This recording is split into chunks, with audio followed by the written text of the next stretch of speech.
মজার খাবার কে না খেতে চায় বলেন তো। হ্যালো গাইস, আসসালামু আলাইকুম। কেমন আছেন সবাই? আশা করি আল্লাহর রহমতে ভালো আছেন। এই যে দেখেন কি খাচ্ছি আমি, খুবই মজার খাবার। এটা হলো আমাদের কোয়েল পাখি। এতদিন তাকে আমি অনেক আদর করে পুষেছি, এখন আমার পেটে যাচ্ছে, কারণ এখন তাদেরকে আমরা কেটে ফেলে রান্না করে ফেললাম। এই যে দেখেন কোয়েল পাখির তরকারি কত যে মজার করে রান্না করেছে আমার শাশুড়ি মা, নতুন আলু দিয়ে, হেভি হয়েছে কিন্তু। এখন আমি এটা দিয়ে মাশাআল্লাহ পেট ভরে ভাত খাচ্ছি আলহামদুলিল্লাহ। আর এদিকে আমার ছেলে চানাচুর খাবে, চানাচুর মাখা অনেক পছন্দ। এই যে তাই মুড়ি নিলাম, চানাচুর নিলাম।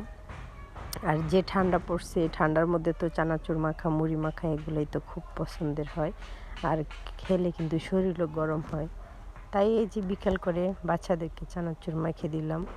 আমার কাছে কিন্তু এরকমভাবে ভালো লাগে, পেঁয়াজ মরিচ ছাড়া। আমার কাছে এমনি চানাচুর দিয়ে মুড়ি খেতে ভালো লাগে, কিন্তু আমার ছেলে বলে না, তুমি তেল দিবা, মরিচ দিবা, পেঁয়াজ দিবা। আমার ছেলে আবার এভাবে খেতে পারে না, তার জন্য আবার মরিচ পেঁয়াজ এগুলো আবার দেওয়া লাগতেছে, তেল।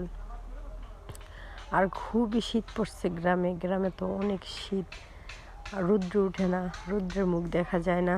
আর এই যে দেখেন আমার বাচ্চাদেরকে নিয়ে আসছি মাদ্রাসা ভর্তি করানোর জন্য। আলহামদুলিল্লাহ 2 ছেলেকেই মাদ্রাসা ভর্তি করে দিলাম।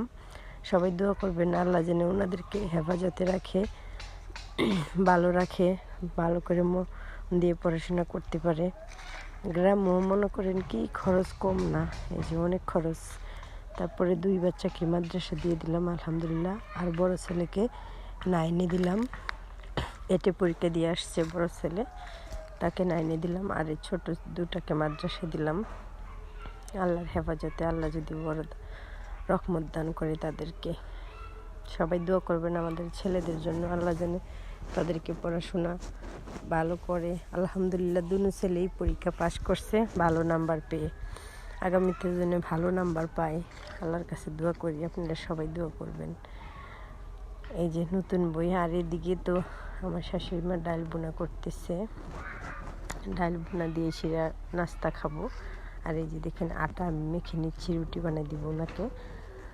যেহেতু শাশুড়ি মা রান্না বান্না করে, আমি সাথে হেল্প করি, কুটি কাটি দিই, ধুয়ে দিই। উনি বসে বসে রান্না করে, ওনার রান্না করতে খুবই ওনার পছন্দ, তাই করে।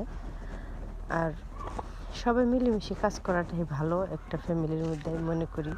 হিংসি না করে, আমার মা শাশুড়ি মাও করে, আমিও করি, দুজনে আলহামদুলিল্লাহ মিলেমিশে থাকি আমরা। আল্লাহ যেন আমাদেরকে মৃত্যুর আগ পর্যন্ত এরকম মিল রাখে। আপনারা সবাই দোয়া করবেন, আল্লাহর কাছে সবই ইচ্ছা। এই যে দেখেন নাস্তা বানাই সেটা নিজেরাও খাচ্ছি, আগে বাচ্চাদেরকে খাওয়াচ্ছি। আর খুবই শীত পড়ছে দেখেন, আমার ছেলেকে ডাকতেছে নাস্তা খেতে আসার জন্য, জুত করে আছে, খাবে না বলতেছে। আর এই যে দেখেন কুয়াশায় ঠান্ডা, আরেকজন এখানে দাঁড়িয়ে আছে।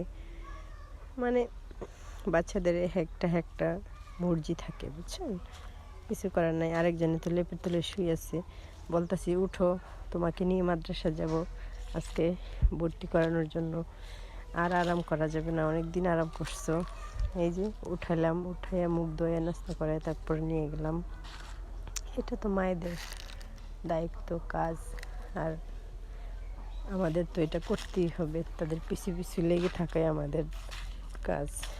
তো সবাই ভালো থাকে।